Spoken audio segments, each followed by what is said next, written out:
ఒక class director మా cinema చేస్తే ఎలా ఉంటుందనే దానికి బెస్ట్ ఎగ్జాంపుల్ సుకుమార్, త్రివిక్రమ్. ఈ ఇద్దరు మా సినిమాలు చేస్తే థియేటర్లు తగలపడిపోతాయి అని నిరూపించారు. ఇప్పుడు ఈ లిస్ట్ లో చేరబోతున్నాడు జెర్సీ సినిమా దర్శకుడు గౌతమ్ తిన్ననూరి. నానితో ఈయన తెరకెక్కించిన జెర్సీ సినిమా క్లాసికల్ హిట్ గా నిలిచింది. దీంతో గౌతమ్ ను క్లాస్ డైరెక్టర్ అని అంతా భావించారు. కానీ లేటెస్ట్ గా వచ్చిన విజయ్ దేవరకొండ కింగ్డమ్ టీజర్ ను చూస్తే మెంటల్ మాస్ అనేలా ఉంది. విజయ్ దేవరకొండకు కటౌట్ కి ఒక సాలిడ్ మాస్ బొమ్మ పెడితే చూడాలని చాలా కాలంగా వెయిట్ చేస్తున్నారు రౌడీ ఫ్యాన్స్. ఫైనల్ గా వాళ్ళ మాస్ ఆకలి కింగ్డమ్ సినిమాతో తీరబోతుందనే చెప్పాలి. విజయ్ మాసివ్ లుక్, ఆ కథ నేపథ్యం చూస్తే ఖచ్చితంగా గౌతమ్ తిన్ననూరి బాక్స్ ఆఫీస్ దగ్గర ఊహించని మ్యాజిక్ చేయబోతున్నట్లుగా అనిపిస్తుంది. ఈ టీజర్ చూసిన తర్వాత ఇది కదా కావాల్సింది అంటూ పండుగ చేసుకుంటున్నారు రౌడీ ఫ్యాన్స్. ఆ యాక్షన్ కట్అవుట్స్, డైలాగ్స్ అదిరిపోయాయి. ఎన్టీఆర్ వాయిస్ తో రిలీజ్ అయిన కింగ్డమ్ టీజర్ కు సూపర్ రెస్పాన్స్ వచ్చింది.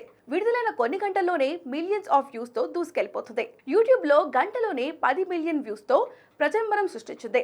మొత్తంగా ఈ ఒక్క టీజర్ తో సినిమాపై అంచనాలు నెక్స్ట్ లెవెల్ కి వెళ్ళిపోయాయి. సమ్మర్ లో మే 30న ప్రపంచ వ్యాప్తంగా ఈ చిత్రాన్ని విడుదల చేయనున్నారు. మరి టీజర్ సాలిడ్ హిట్ గా నిలిచిన కింగ్డమ్ సినిమా ఎలా ఉంటుందో చూడాలి.